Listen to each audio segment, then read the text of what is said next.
네, 어제 국민의힘 혁신위가 1호 혁신안을 발표했는데요. 기존의 공천관리위원회가 갖고 있던 공천 후보자 부적격 심사 권한을 윤리위원회로 넘긴다는 겁니다. 천하람 국민의힘 혁신위원에게 자세한 이야기 들어보겠습니다. 안녕하세요, 위원님.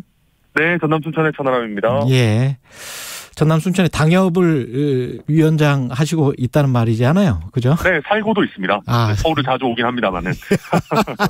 네. 지금 혁신위의 1호 혁신안이. 네. 공천관리위원회가 갖고 있던 공천 후보자의 부적격 심사 권한을 윤리위원회로 넘긴다. 네. 이게 어떤 의미를 갖는지 잘 모르겠네요. 그리고 왜 이게 1호 혁신안이 돼야 되죠? 일단 제가 지방선거 공천을 공천관리위원으로서 한번 해봤습니다. 예. 그러니까 이제 그때 보면은요. 그러니까 일단 국민들의 관점에서도 아니 맨날 양당이 좀 이렇게 전과나 뭐 범죄 경력 이런 거 있는 사람들 공천 안 하겠다라고 하는데 매번 그런 사람들이 많이 공천이 되지 않습니까? 그러면 아니 이게 왜 이러는 거지? 뭐 당의 기준이 없나? 이렇게 생각하실 수 있습니다. 근데 실제로 각 당마다 당연히 기준이 있어요. 예. 그런데 공천관리위원회가 이 부적격 자격 심사를 하다 보니까 예를 들면 권력에 가까운 분이면 뭔가 좀 문제가 있을 것 같아도 자격을 인정해서 붙여주기도 하고 좀 온정적으로 한다는 거죠. 그렇죠. 반대로 또 권력에 밑보인 사람이면은 이게 그렇게까지 결격 사유인가 싶은 사람이 또 컷오프, 그러니까 부적격 판단을 받기도 하고 기준이 좀 지나치게 정무적 판단의 대상이 된 적이 많았습니다. 그러다 보니까 이 부적격 자격 심사 기능을 공관위에서 좀 떼어내서 예. 좀 정말로 원칙대로 심사할 수 있도록 할 필요가 있다라는 걸 저희가 느꼈고요. 그래서 이거를 따로 그냥 자격심사위원회를 따로 만들까라고 했는데 그게 지금 민주당이 하는 방식이거든요. 예. 그런데 문제는 이 자격심사위원회도 공천할 때 또 똑같이 당대표가 임명하게 되면은 결국 또 정무적인 판단이 많이 개입될 수밖에 없어요.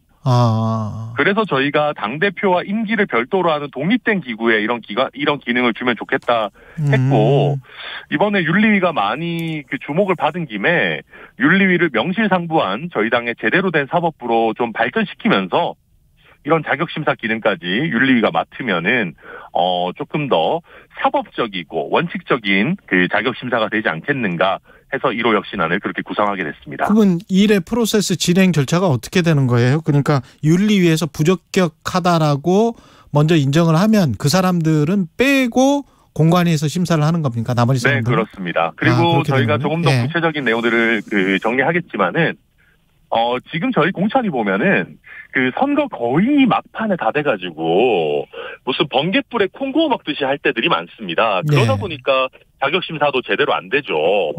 그래서 저희가 이 윤리위 같은 경우는 상설기구이기 때문에 선거 직전이 아니라 선거가 꽤 많이 남았을 때부터 이 자격심사를 받을 수 있도록 해서 아예 예비후보 등록 이전에 자격심사에 대한 판단은 거의 끝내놓고 공천관리위원회는 이 사람의 경쟁력에 대한 판단만 할 수 있도록 좀 분업을 했으면 좋겠다. 이런 구상을 가지고 있습니다. 그러면 이양희 지금 윤리위원장이 이렇게 확대된 윤리위의 위원장을 계속 맡게 되는 건가요?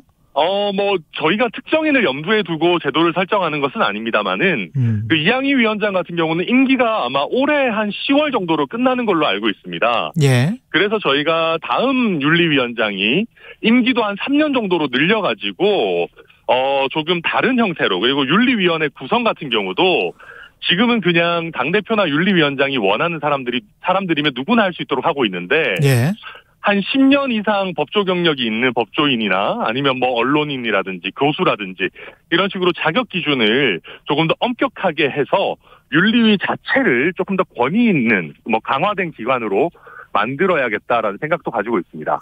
이번 안 그리고 앞으로 나올 혁신위의 안들은 비대위가 승인을 하는 건가요? 의결을 하는 건가요? 예, 승인을 해줘야지 이게 사실은 제도로서 도입이 되는 겁니다. 그럼 만약에 다음에 이제 당대표를 전당대회에 뽑을 거 아니에요? 네. 근데 이제 비대위의 위원장이 승인이나 의결한 거는 그대로 계승이 되는 겁니까? 아니면은 혹시 당대표가 새로 와서 뭐 이럴 필요까지는 없을 것 같아 그러면서 이렇게 바꿀 수 있는 겁니까? 네. 기본적으로 비대위에서 승인을 해서 제도화를 시켜놓으면 그걸 당대표가 마음대로 바꿀 수는 없습니다. 다시 이제 똑같이 바꾸기 위한 절차를 진행해야 되는 것이고요. 만약에 뭐 혁신위가 제안한 안이 비대위에서도 통과가 됐고 그게 또 타당한 안이다라고 하면 이걸 돌리는데도 그만큼 정치적인 부담이 있을 수밖에 없습니다. 뭐 그런 것들을 염두에 둔 것이고요. 특히 지금이 이제 비대위 체제 아니겠습니까? 그러니까 조영 위원장이 다음 당대표가 되실 뭐 가능성을 배제할 수는 없겠지만 그런 거에 있어서 뭐 자유로운 비대위이기 때문에 오히려 제도 그 자체에 대한 논의는 좀 중립적으로 잘 될 수 있지 않을까 하는 기대도 가지고 있습니다. 근데 조영 위원장이 최재형 혁신위원장에게 신중하게 뭔가 혁신안에 대해서 생각해달라는 의견을 전달했다. 채널A의 보도인데 이게 무슨 의미일까요? 아무래도 이제 현재 당이 조금 시끄러운 상황 아니겠습니까? 여러 가지로. 그러다 보니까 조금 이제 당에서 논란이 크게 될 만한 사안은 발표를 좀 늦춰달라라는 취지인 것 같습니다. 그런데 이게 뭐 저희가 그걸 듣는다고 해서 특별하게 뭐 혁신위의 논의 과정을 뭐 예를 들면 소극적으로 가져갈 생각은 없고요. 그냥 저희는 소신대로 하려고 합니다. 뭐 논쟁을 두려워해서는 혁신위가 활동을 할 수가 없겠죠. 뭐 화목한 혁신, 뭐 모두가 동의하는 혁신 이런 건 사실 죽은 혁신이거든요. 그래서 저희가 그렇다고 억지로 파격적으로 하지 않겠지만은 뭐 모두가 동의할 수 있는 거는 뭐 혁신위가 왜 필요하겠습니까? 그냥 당 사무처가 하면 되는 것이죠. 그러니까 저희가 당내에 건전한 논쟁을 불러일으킬 수 있을 만한 안들을 내는 것들 오히려 저는 개인적인 목표로 삼고 있습니다. 지난번에 지방선거할 때 기초자치단체 쪽에 적용을 했었나요? 그 공직후보자 기초자격평가 시험. 국민의힘이. 기초광역 의원들한테 적용했습니다. 그랬죠. 지금 뭐 이거를 나중에 국회의원, 광역단체장, 대선 후보까지도 확대하는 뭐 그런 방안도 있나요? 대선 후보까지는 조금 과한 것 같고요. 아무래도 이제 저희 왜 가해요?